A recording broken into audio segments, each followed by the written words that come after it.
नमो भगवते वासुदेवाय नमः।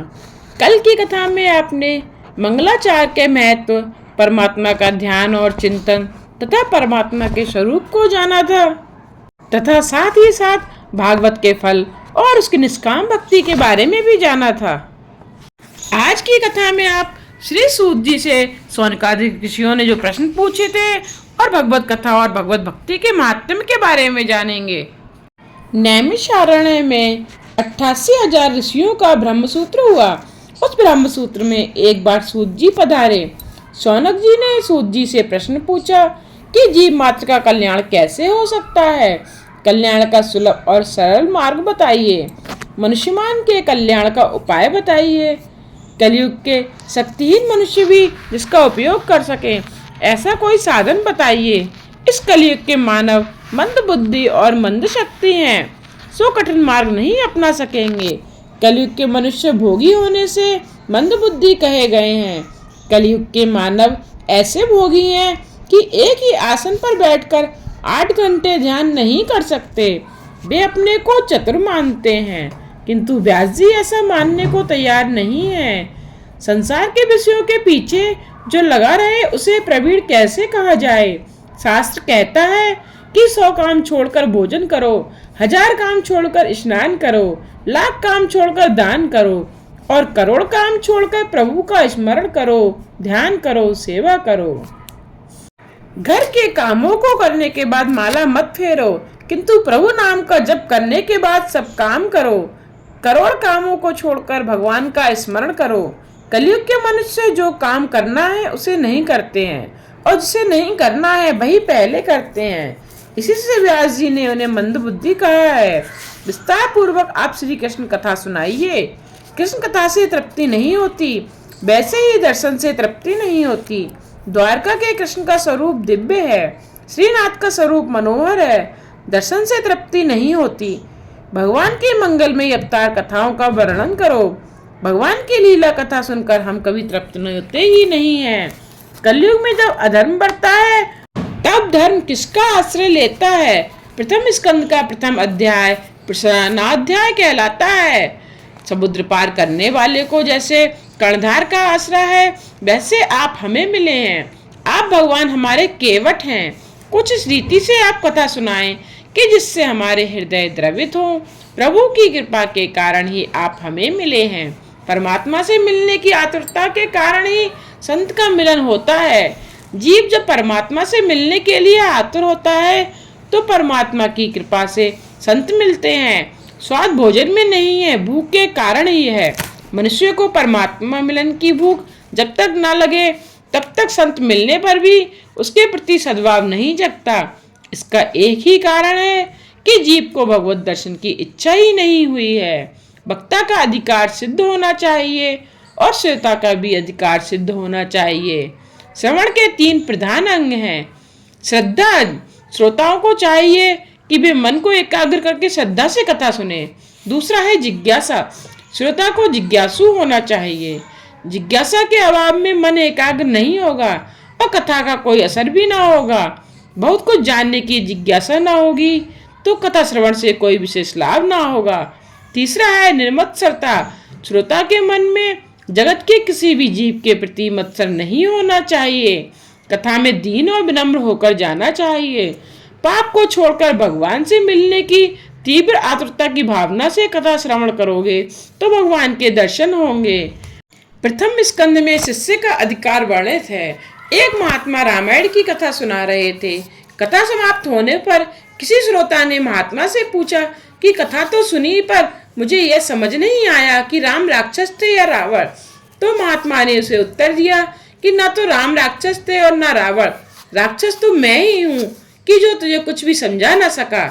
परमात्मा की कथा बार बार सुनोगे तो प्रभु के प्रति प्रेम भाव जागेगा। शौनक मुनि ने सूत जी से कहा, भागवत कथा में हमको श्रद्धा है, आपके प्रति हमें आदर है।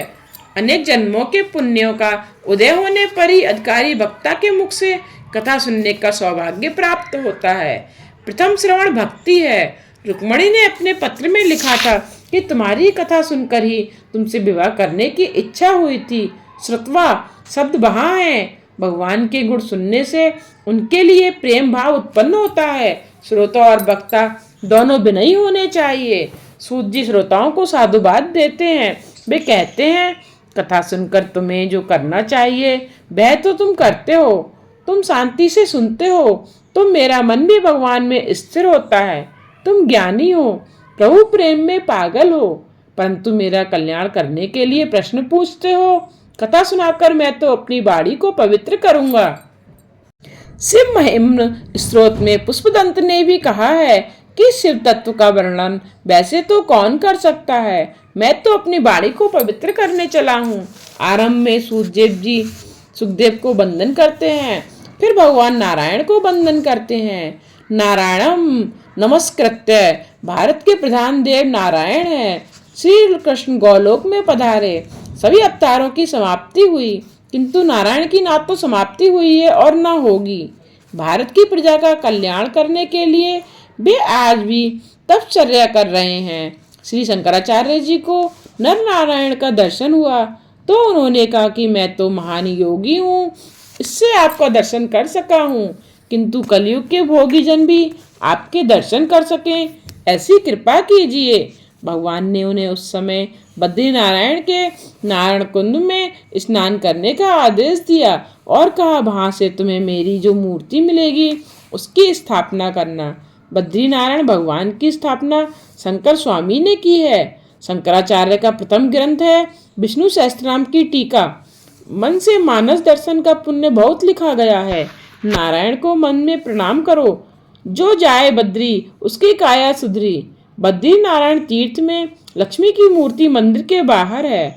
तपश्चर्या में स्त्री द्रव्य बालक का संग बाधादायी है। नारायण ने लक्ष्मी जी से कहा, तुम बाहर बैठकर ध्यान धरो, मैं अंदर बैठकर ध्यान करूंगा। एक भक्त ने बद्री नारायण के पुजारी से पूछा कि इतनी कड़ाके की सर्दी में चंदन से ठाकुर जी की पूजा क्यों करते हो? पुजारी ने उत्तर दिया, अपने ठाकुर जी को कठोर तपश्चर्या करते हैं, जिससे शक्ति बढ़ती है और ठाकुर जी को बहुत गर्मी लगती है, सो चंदन से पूजा की जाती है। सूत जी सरस्वती और व्यास जी को वंदन करके कथा आरंभ करते हैं। जिस धर्म से मनुष्य के दिल में श्री कृष्ण के प्रति भक्ति जगे वही धर्म श्रेष्ठ है। भक्ति भी ऐसी होनी चाहिए कि जिसमें किसी भी प्रकार की कोई कामना ना हो। निष्काम व निरंतर भक्ति से हृदय आनंद रूप परमात्मा की प्राप्ति करके कृतकृत्य हो जाता है। सूत जी कहते हैं, जीवात्मा अंश है और परमात्मा अंशी। अंशी से अंश अलग हो गया है और इसीलिए वह दुखी है। अंशी अर्थात परमात्मा में मिल जाने पर ही जीव कृतार्थ होता है। परमात्मा कहते हैं, ममे बांसो जीव लोके, तू मेरा अंश है, तू मुझ में मिलकर कृतार्थ होगा। नर नारायण का अंश है। अंश अंशी में जब तक ना मिल जाए तब तक उसे शांति नहीं मिलेगी। मैंने यह नियम निश्चित किया है कि अपने परमात्मा का आश्रय लेकर उनके साथ मुझे एक होना है। ज्ञानी ज्ञान से अभेद सिद्ध करता है तो वैष्णव महात्मा प्रेम द्वारा अद्वैत सिद्ध करते हैं। प्रेम की परिपूर्णता अद्वैत में ही है। भक्त और भगवान अनंत एक ही हो जाते हैं। गोपी और कृष्ण एक हो गए थे, जीव और ईश्वर कैसे अलग हो गए, इसकी चर्चा करने की जरूरत नहीं है।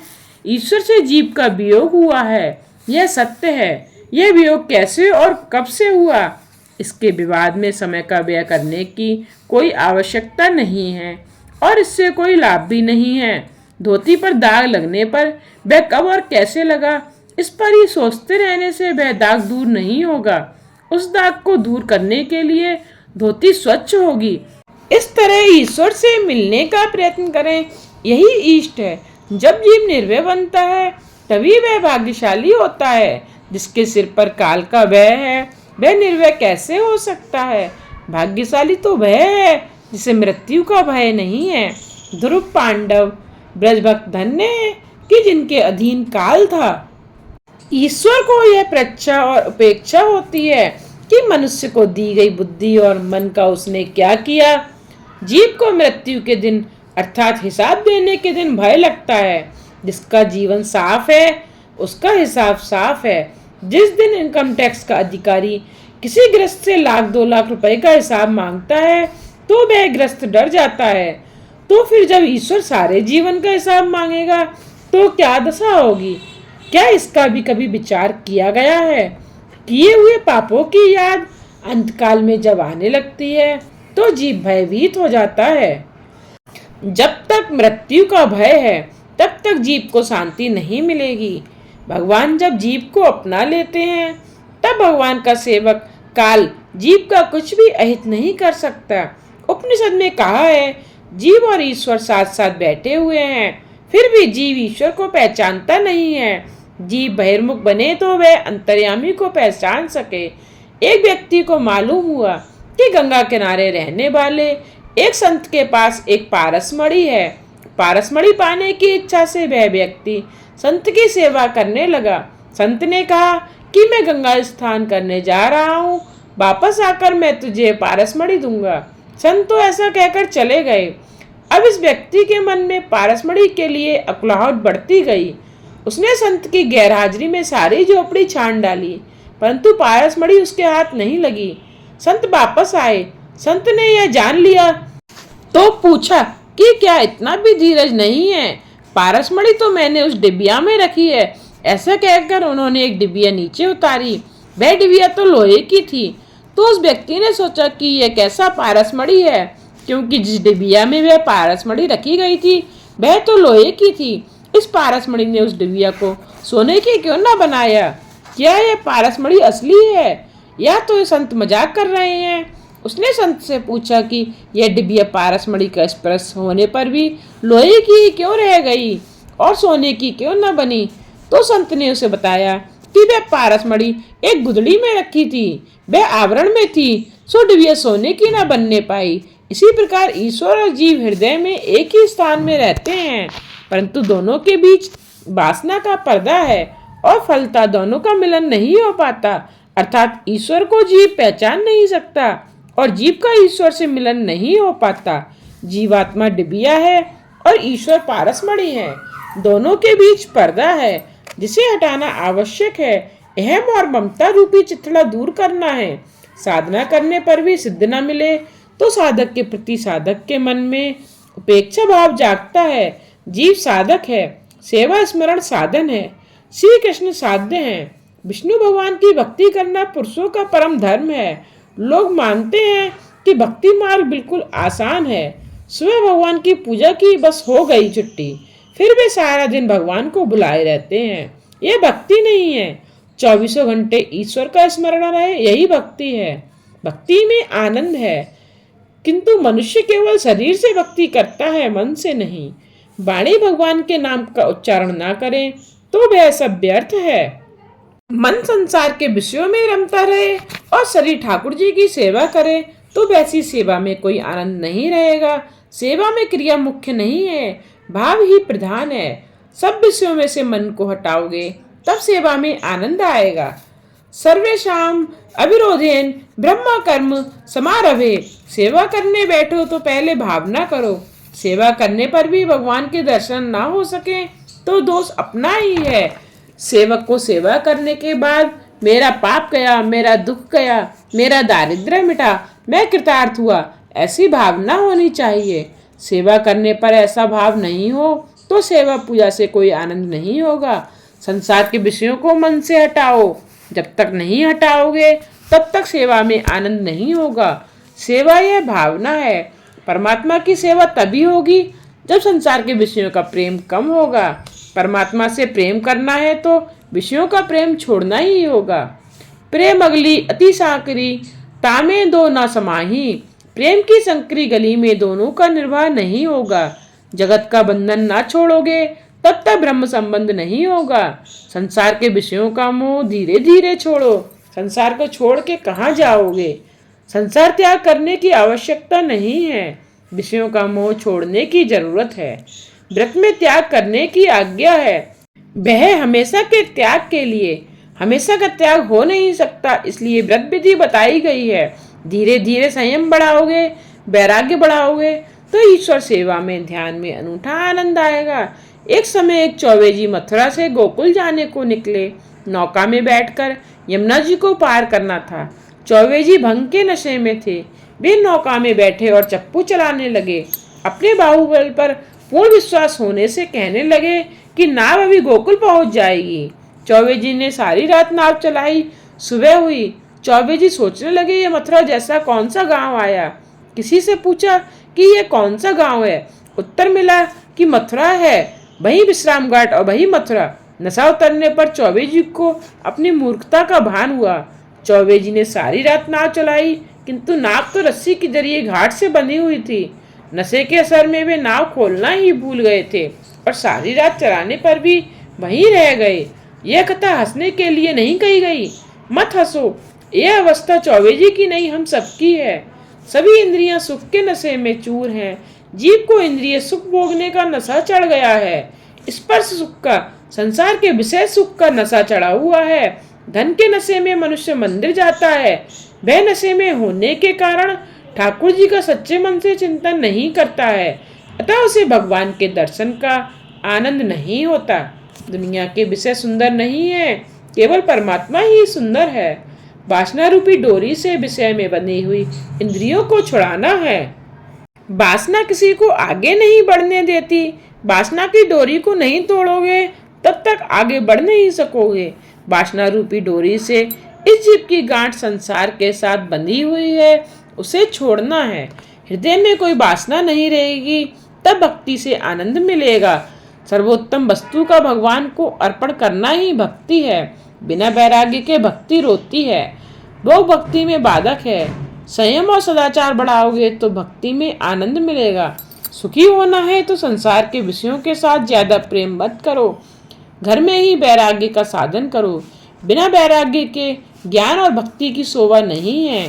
ज्ञान और वैराग्य सहित भक्ति बढ़े तो ईश्वर का साक्षात्कार होता है। ज्ञान मार्ग में इंद्रियों का निरोध करना पड़ता है। भक्ति मार्ग में इंद्रियों का प्रभु मार्ग में ले जाना होता है। सुगंध लेने की इच्छा हो तो ठाकुर जी को फूल अर्पण करके बाद में उसकी सुवास लो। ब्रह्म संबंध को सतत बनाए रखने से ही जीवात्मा का कल्याण होता है। वेद भी उसी वासुदेव भगवान का वर्णन करते हैं। उत्तमोत्तम तत्व अद्वैत तत्व है, जिसे श्री कृष्ण भगवान कहते हैं। लौकिक व्यवहार के ज्ञान में द्वैत है, ईश्वर के स्वरूप संबंधी ज्ञान में अद्वैत है। व्यवहार के स्वरूप का ज्ञान दैत्य भाव से भरा हुआ है। व्यवहारिक ज्ञान में ज्ञाता और ज्ञेय भिन्न भिन्न है। परमात्मा का ज्ञान होने पर ज्ञाता और ज्ञेय एक बनते हैं। सेवा स्मरण करने से तन्मयता होती है। ईश्वर का अपरोक्त साक्षात्कार होता है, जिससे वह जीव ईश्वर में मिल जाता है। इसके बाद वह यह नहीं कह सकता कि मैं ईश्वर को जानता हूँ। वह ऐसा भी नहीं कह सकता कि मैं ईश्वर को नहीं जानता। गोपी सब में श्री कृष्ण को देखकर जीव भाव भूल गई थी। लाली मेरे लाल की जित देखो तित लाल, लाली देखन मैं गई, मैं भी हो गई लाल। श्रुति वर्णन करती हैं कि वहाँ ना तो मैं रहता हूँ और ना तू, व्यक्ति ब्रह्माकार हो जाता है। श्री कृष्ण के स्वरूप का जिसे अच्छी तरह से ज्ञान होता है, वह ईश्वर से अलग नहीं रह सकता। सब में ईश्वर का दर्शन करने वाला स्वयं ही ईश्वर बन जाता है। जीव का जीव भाव ना जाए तब तक अपरोक्षानुभव नहीं होता। इस प्रकार अद्वैत का ज्ञान बताया है। जीव और ब्रह्मा का अद्वैत पीछे सिद्ध होगा। उससे पहले जीव और गुरु का अद्वैत होना चाहिए। मन से एक होना है, शरीर से नहीं। शुद्ध ब्रह्मा माया के संसर्ग के बिना अवतार नहीं ले सका। 100 टन का सोना नरम होता है कि उससे जेवर की गढ़ाई नहीं हो सकती। हार गढ़ना हो तो उसमें दूसरी धातु मिलानी पड़ती है। इसलिए परमात्मा भी माया का आश्रय लेकर प्रकट होते हैं, परंतु ईश्वर को यह माया बाधक नहीं होती। जीव को माया बाधक होती है। योगी जिसे परमात्मा कहते हैं, उसी परमात्मा से जो मिलता है वह जीव कृतार्थ होता है। भगवान के प्रति प्रेम बढ़ाना हो तो भगवान के अवतारों की कथा सुनो। परमात्मा के 24 अवतारों की कथा है। धन की स्थापना करने और जीव का उद्धार करने को परमात्मा अवतार धारण करते हैं। ठाकुर जी का अवतार तुम्हारे घर में होना चाहिए, मंदिर में नहीं। मानव शरीर यह घर है। आज की कथा को यही विश्राम देते हुए कल की कथा में आप भगवान के अवतारों का वर्णन सुनेंगे, साथ ही महर्षि व्यास का असंतोष की कथा को सुनेंगे। अगर आपको मेरी कथा पसंद आई हो तो मेरी वीडियो को लाइक और शेयर ज़रूर कीजिएगा। इसके साथ ही आने वाली वीडियोज़ की नोटिफिकेशन के लिए मेरे चैनल को सब्सक्राइब करके बेल आइकन को प्रेस करके ऑल पर क्लिक करना ना भूलिएगा।